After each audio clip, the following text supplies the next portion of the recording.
Hi all, RBI assistant notification വന്ന് നിങ്ങൾ അറിഞ്ഞിട്ടുണ്ടാവുമല്ലോ. അപ്പോൾ ഈ RBI അസിസ്റ്റൻ്റിൻ്റെ പ്രത്യേകത എന്താണ്? മറ്റ് ക്ലറിക്കൽ ജോബിനെ അപേക്ഷിച്ച് ഈ ജോബിൻ്റെ പ്രത്യേകത എന്താണ്?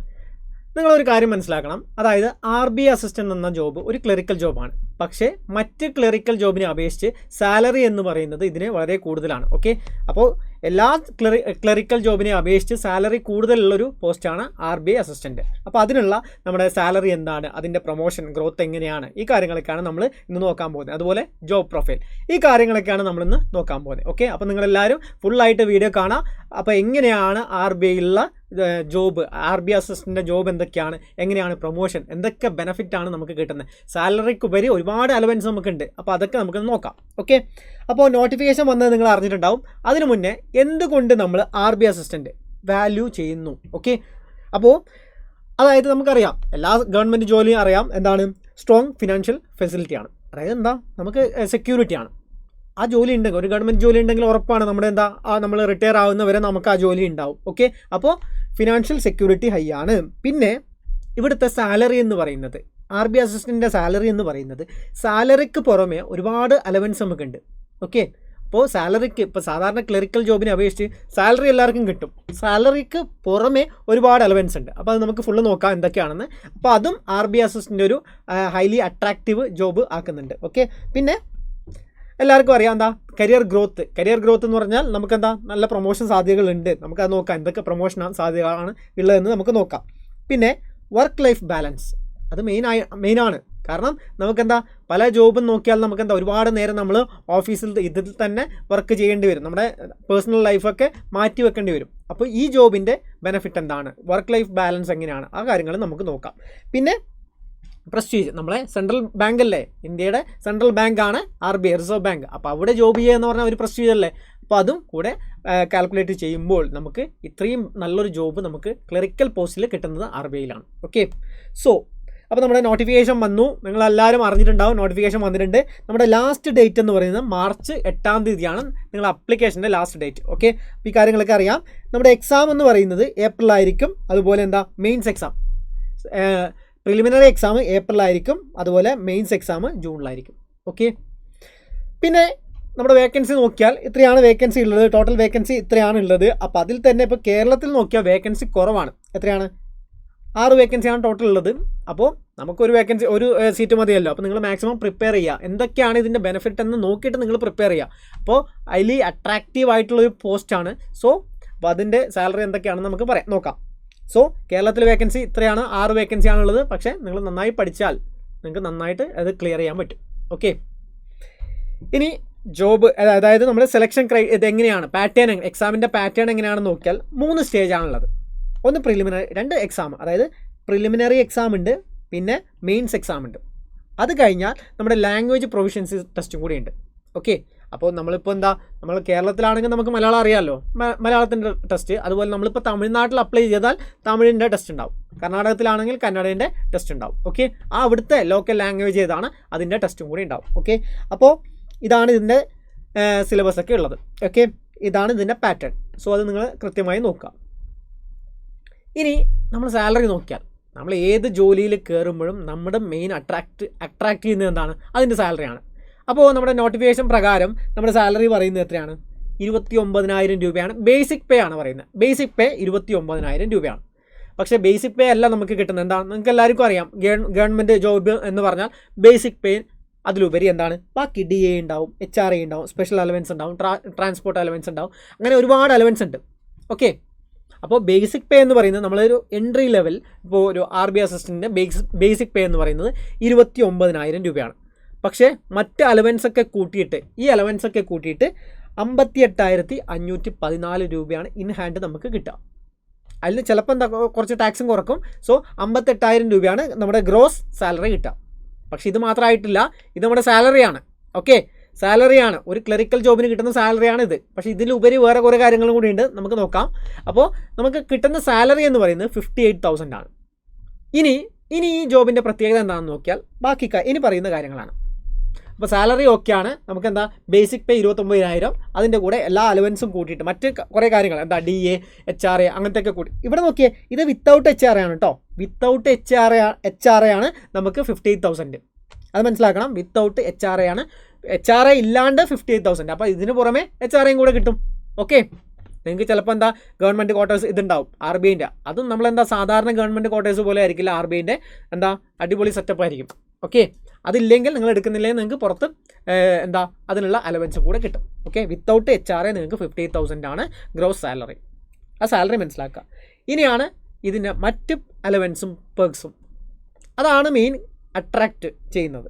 അതായത് നിങ്ങൾക്ക് ഒരു മാസം, ഇത് മന്ത്ലിയാണ് പറയുന്നത്, മന്ത്ലി നിങ്ങൾക്ക് എക്സ്ട്രാ വേറെ എന്തൊക്കെ കിട്ടും നോക്കിയാൽ ന്യൂസ് പേപ്പർ അലവൻസ് ഉണ്ട് 375 രൂപ ന്യൂസ് പേപ്പർ അലവൻസ്.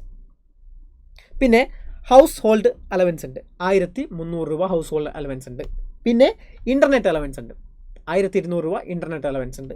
പിന്നെ പെട്രോൾ നോക്കിയേ, ഇത് നോക്കിയേ 55 ലിറ്റർ പെട്രോൾ ഉണ്ട്. നിങ്ങൾക്ക് ഒരു മാസം 55 ലിറ്റർ പെട്രോൾ നിങ്ങൾക്ക് കിട്ടും. RBI അസിസ്റ്റൻ്റായി നിങ്ങൾ കയറുമ്പോൾ നിങ്ങൾക്ക് ഒരു മാസം 55 ലിറ്റർ പെട്രോളാണ് നിങ്ങൾക്ക് കിട്ടുന്നത്. ഇനി അത് മുംബൈയിലാണെങ്കിൽ നിങ്ങൾക്ക് 75 ലിറ്റർ പെട്രോളാണ് കിട്ടുക. ഓക്കെ, അപ്പോൾ എന്താ നമ്മുടെ സിറ്റീനനുസരിച്ച് മാറും. ഇപ്പോൾ മറ്റ് സിറ്റികളിൽ ഇപ്പോൾ തിരുവനന്തപുരമൊക്കെ ആണെങ്കിൽ നിങ്ങൾക്ക് 55 ലിറ്റർ ഒരു മാസം നിങ്ങൾക്ക് പെട്രോൾ കിട്ടും. ഇനി മുംബൈയിലാണെങ്കിൽ നിങ്ങൾക്ക് 75 ലിറ്റർ പെട്രോൾ കിട്ടും. പിന്നെ നമ്മളെ ഫുഡിനായിട്ട് സൊഡെക്സോ കൂപ്പൺ ഉണ്ടാവും 3600 രൂപ. ഓക്കെ, ഇതൊക്കെ മന്ത്ലി കിട്ടുന്ന അലവൻസ് ആണ്. ഇനി മറ്റു കാര്യങ്ങളും കൂടിയുണ്ട്. ഇയർലി കിട്ടുന്ന അലവൻസ് ഉണ്ട്. ഓക്കെ, മന്ത്ലി ഉണ്ട്, ഇനി ഇയർലി അലവൻസും കൂടെ ഉണ്ട്.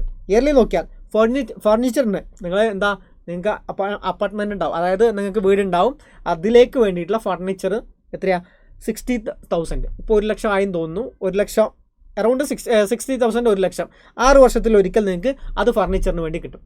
ഓക്കെ, നിങ്ങളെ വീട്ടിലേക്കുള്ള ഫർണിച്ചറിന് വേണ്ടിയിട്ട് ഇത്രയും പൈസ കിട്ടും. പിന്നെ നിങ്ങൾക്ക് സ്പെക്സ് വാങ്ങാൻ, നിങ്ങൾക്കും നിങ്ങളുടെ വൈഫിനോ ഹസ്ബൻഡിനോ ആരെങ്കിലും ഉണ്ടെങ്കിൽ അവർക്കും കൂടെ സ്പെക്സ് വാങ്ങാൻ നിങ്ങൾക്ക് എന്താ ഒരാൾക്ക് 8,000 വീതം കിട്ടും. അത് 2 വർഷത്തിൽ ഒരിക്കലാണ് കിട്ടുക. 2 വർഷത്തിൽ ഒരിക്കൽ 8,000 വീതം കിട്ടും. പിന്നെ ബുക്ക് ഗ്രാൻഡ്, അത് 5,500 ഇയർലി കിട്ടും. 5,500 ഇയർലി കിട്ടും. പിന്നെന്താ ബ്രീഫ് കേസ്, അത് ഇയർലി ആണ് 2,000 രൂപ കിട്ടും. പിന്നെ മെഡിക്കലിന് 8,000 രൂപ കിട്ടും. പിന്നെ ഫർണിച്ചർ മെയിൻ്റെനൻസിന് 6,000 രൂപ അതും കിട്ടും. ഓക്കെ, അപ്പോൾ ഇങ്ങനെ ഒരുപാട് അലവൻസ് ഉണ്ട്. ഇനിയും ഇതിന് പുറമേയും മറ്റ് അലവൻസും ഉണ്ട്. ഓക്കെ, അപ്പോൾ പിന്നെ മെഡിക്കൽ ബെനിഫിറ്റ്സ് ഉണ്ട്. നിങ്ങളെ ഫാമിലി, നിങ്ങളെ ഡിപ്പെൻഡ് ചെയ്യുന്ന ആൾക്കാർക്ക്, അച്ഛനും അമ്മയ്ക്കും അങ്ങനെ മക്കൾക്ക്, പിന്നെ കുട്ടികളെ സ്കൂളിൽ അയക്കാനുള്ള എഡ്യൂക്കേഷണൽ അലവൻസ് ഉണ്ട്. അങ്ങനെ ഒരുപാട് അലവൻസ് ഉണ്ട്. ഓക്കെ, അപ്പോൾ നമ്മുടെ സാലറി എന്ന് പറയുന്നത് 58,000 മാത്രമല്ല, മറ്റൊരുപാട് അലവൻസും കൂടെ ഉണ്ട് RBI അസിസ്റ്റൻ്റ്. ഇനി സാലറി ഓക്കെയാണ്. സോ നമുക്ക് ജീവിക്കാനുള്ള സാലറി ഒക്കെ ഉണ്ട്. അതിൽ ഉപരി അതായത് ഇത് ജോബ് സെക്യൂരിറ്റി, ലക്ഷറി എന്ന് പറയില്ല. ലക്ഷറി എന്ന് വെച്ചാൽ എന്താണ്, നമ്മൾ ഒന്നും നോക്കാണ്ട് ലാവിഷ് അങ്ങനെ ചിലവാക്കാൻ പറ്റുമെന്ന് വിചാരിക്കേണ്ട. ബാക്കി കാര്യങ്ങളൊക്കെയുള്ള നല്ലൊരു അടിപൊളി പോസ്റ്റ് തന്നെയാണ് ഇത്. കാരണം ഇത്രയും നിങ്ങളെ പേഴ്സണൽ ലൈഫിൽ വേണ്ട കാര്യങ്ങളൊക്കെ നടത്തുന്നുണ്ട്. പെട്രോൾ ഉണ്ട്, ബാക്കി കാര്യങ്ങൾ ഇപ്പോൾ മെഡിക്കൽ ഉണ്ട്, നിങ്ങൾ ബ്രീഫ് കേസ്, സ്പെക്സ്, പിന്നെന്താ കുട്ടികളുടെ പഠിത്തം, അങ്ങനെ എല്ലാത്തിനും അലവൻസ് ഉണ്ട്. അതിന് പുറമെ സാലറി ഉണ്ട്. പിന്നെ നോക്കിയാൽ വർക്ക് എൻവയറമെൻറ്റ് എങ്ങനെയാണെന്ന് നോക്കിയാൽ 5 ദിവസമാണ് വർക്ക് ചെയ്യേണ്ടത്. ശനി ഞായർ ലീവാണ്. പിന്നെ ഫിക്സ്ഡ് ഓഫീസ് അവേഴ്സ് ഉണ്ട്. അതായത് നിങ്ങൾ രാവിലെ 9 മുതൽ വൈകുന്നേരം 5 വരെ വർക്ക് ചെയ്താൽ മതി. പിന്നെന്താ മോസ്റ്റ്ലി ഡെസ്ക് ജോബാണ്, ക്ലറിക്കൽ ജോബാണ്, അങ്ങനത്തെയാണ് ചെയ്യേണ്ടത്. പിന്നെ ഇവിടെ നിങ്ങൾ മറ്റ് ബാങ്കിനെ അപേക്ഷിച്ച് സെയിൽസ് പ്രഷർ ഉണ്ടാവില്ല. ഓക്കെ, അതായത് ഇപ്പോൾ ഇതിൽ RBIയിലാവുമ്പോൾ നമ്മൾ പബ്ലിക്കുമായിട്ട് ഡയറക്റ്റ് നമുക്ക് കണക്ഷൻ ഇല്ല. ഓക്കെ, അപ്പോൾ പബ്ലിക്കുമായിട്ട് നമ്മൾ ഡീൽ ചെയ്യേണ്ട ആവശ്യമില്ല. ഇത് RBI എന്ന് പറഞ്ഞാൽ ആ ബാങ്കിൻ്റെ ബാങ്കാണ്. ഓക്കെ, അപ്പോൾ RBI നമ്മൾ ഡയറക്റ്റായിട്ട് പബ്ലിക്കുമായിട്ട് കണക്ഷൻ വരുന്നത്, നമ്മൾ ബാങ്കുമായിട്ടൊക്കെയാണ് കണക്ഷൻ വരുന്നത്. സോ നമുക്ക് ടാർഗറ്റ്, അതായത് നോ സെയിൽ പ്രഷർ ഉണ്ടാവില്ല. പിന്നെ വർക്ക് ഡിസിപ്ലിൻ, അവിടെ നമുക്ക് മറ്റു ബാങ്കിനെ പോലെയല്ല. RBI എന്ന് പറഞ്ഞാൽ വർക്ക് ഡിസിപ്ലിനൊക്കെ അടിപൊളിയായിരിക്കും. പിന്നെ പ്രൊഫഷണൽ എൻവയറമെൻറ്റാണ്. ഇനി അപ്പോൾ വർക്ക് ലൈഫ് ഓക്കെയാണ്, നമ്മുടെ സാലറി ഓക്കെയാണ്. ഇനി ഇതിൻ്റെ പ്രൊമോഷൻ സാധ്യതയും കൂടെ നമുക്ക് നോക്കാം. പ്രൊമോഷൻ സാധ്യത എന്ന് വെച്ചാൽ നമ്മൾ ആദ്യം ഇപ്പോൾ കയറുന്നത്, ഇപ്പോൾ RBI അസിസ്റ്റൻ്റ് എക്സാം എഴുതി കയറുന്നത് അസിസ്റ്റൻ്റ് ആയിട്ടാണ്. അതിന് ശേഷം നമ്മൾ ഒരു 5 വർഷത്തിന് ശേഷം 5 ഇയേഴ്സിന് ശേഷം നമ്മൾ ഗ്രേഡ് Aയിലേക്ക് മാറും. അത് അസിസ്റ്റൻറ്റ് മാനേജറാണ്. ഗ്രേഡ് Aയിലേക്ക് മാറും. അസിസ്റ്റൻറ്റ് മാനേജറാണ് ഗ്രേഡ് A. അവിടുന്ന് ഒരു 3 വർഷം ഡിപ്പാർട്ട്മെൻറ്റ് ടെസ്റ്റൊക്കെ എഴുതാനുണ്ട്. അവിടുന്ന് ഒരു 3 വർഷം കഴിയുമ്പോൾ, 3 ഇയേഴ്സ് കഴിയുമ്പോൾ നമ്മൾ മാനേജർ ഗ്രേഡ് B. അപ്പോൾ നമ്മൾ ഇപ്പോൾ RBIയിൽ കയറുന്നവർക്ക്, ഇപ്പോൾ ഓഫീസർ ആയിട്ട് കയറുന്നവർക്ക്, ഇത് ക്ലർക്കാണ്, എൻട്രി ലെവൽ 2 എണ്ണമാണ്. ഗ്രേഡ് ബി ആയിട്ടും കയറാം. പക്ഷേ ഗ്രേഡ് ബി എക്സാം നമ്മൾ RBI അസിസ്റ്റൻറ്റ് പോലെയല്ല, കുറച്ചും കൂടെ എന്താ എക്സാം പാറ്റേൺ ഒക്കെ കുറച്ച് ഡിഫറെൻ്റ് ആണ്. അതിൻ്റെ മെയിൻസ് എക്സാം ആകുമ്പോൾ നമ്മൾ എക്സ്ട്രാ കുറേ പേപ്പറൊക്കെ പഠിക്കാനുണ്ട്. ഫിനാൻസ് പഠിക്കാനുണ്ട്, എക്കണോമിക്സ് സോഷ്യൽ ഇഷ്യൂ പഠിക്കാറുണ്ട്, അങ്ങനെയൊക്കെ പഠിക്കാനുണ്ട്. പക്ഷെ ഇതിൽ അതൊന്നുമില്ല. ഓക്കെ, അപ്പോൾ അസിസ്റ്റൻ്റായി കയറിയാൽ നിങ്ങൾക്ക് ആദ്യത്തെ പ്രൊമോഷൻ അസിസ്റ്റൻറ്റ് മാനേജർ, അതായത് ഗ്രേഡ് A ആയിട്ടാണ് കയറുന്നത്. അതിനുശേഷം 3 വർഷത്തിന് ശേഷം നമുക്ക് ഗ്രേഡ് B ആവാം, നമ്മുടെ മാനേജർ ആവാം. അല്ലെങ്കിൽ നിങ്ങൾ ഡയറക്റ്റായി RBI ഗ്രേഡ് ബി എക്സാം എഴുതിയാൽ ഡയറക്റ്റ് കയറുന്നത് ഇവിടത്തേക്കാണ്. ഡയറക്റ്റ് കയറുന്നത് RBI ഗ്രേഡ് ബി ആയാൽ ഡയറക്റ്റ് നിങ്ങൾ മാനേജറായിട്ടാണ് കയറുന്നത്. ഇനി അസിസ്റ്റൻ്റ് ആയാൽ, നമ്മളിപ്പോൾ RBI അസിസ്റ്റൻ്റ് ആയിട്ട് കയറുകയാണെങ്കിൽ 5 വർഷത്തിന് ശേഷം നിങ്ങൾക്ക് അസിസ്റ്റൻറ്റ് മാനേജർ ആവാം ഗ്രേഡ് A. പിന്നെ ഒരു 3 വർഷത്തിന് ശേഷം ഗ്രേഡ് B ആവാം, അത് മാനേജറാണ്. പിന്നെ senior manager grade C, grade D അങ്ങനെ പോവാം. ഓക്കെ, ഇതാണ് ഇതിൻ്റെ പ്രമോഷൻ സാധ്യതകൾ. ഓക്കെ, അപ്പോൾ ഇപ്പോൾ ക്ലിയർ ആയില്ലേ RBI അസിസ്റ്റൻ്റ് എന്താണ്, അതിൻ്റെ സാലറി എന്താണ്, അതിൻ്റെ വർക്ക്, ഓക്കെ, അതുപോലെ പ്രൊമോഷൻ, ഈ കാര്യങ്ങളൊക്കെ ക്ലിയർ അല്ലേ? ഇനി നിങ്ങൾ കൃത്യമായിട്ട് പഠിക്കുക. നമുക്ക് 6 വേക്കൻസിയാണ് കേരളത്തിലുള്ളത്, എങ്കിലും നിങ്ങൾക്ക് ഒരു സീറ്റ് മതി. അപ്പോൾ നിങ്ങൾ കൃത്യമായി പഠിക്കുക. എക്സാം വളരെ സിമ്പിളായിരിക്കും. അപ്പോൾ കട്ട് ഓഫും കൂടുതലാണ്, വേക്കൻസി കുറവായതുകൊണ്ട് തന്നെ കട്ട് ഓഫും കൂടുതലാണ്. പക്ഷേ നിങ്ങളുടെ മൈൻഡിൽ ഈ കാര്യങ്ങളൊക്കെ ആലോചിക്കുക. അതായത് എനിക്ക് കിട്ടാൻ പോകുന്ന സാലറി, അലവൻസ്, അതുപോലെ എന്താ അവിടെ RBI ഇവിടെ കിട്ടിയുള്ള ബാക്കി ഗ്രോത്ത് നോക്കിയാൽ ഗ്രേഡ് ബി ഒക്കെ ആയാൽ നിങ്ങൾക്ക് ഒരുപാട് അലവൻസ് ഉണ്ട്. 1.5 ലക്ഷത്തിൽ മേലെയാണ് നിങ്ങൾക്ക് സാലറി കിട്ടുക ഗ്രേഡ് ബി ഒക്കെ ആയാൽ.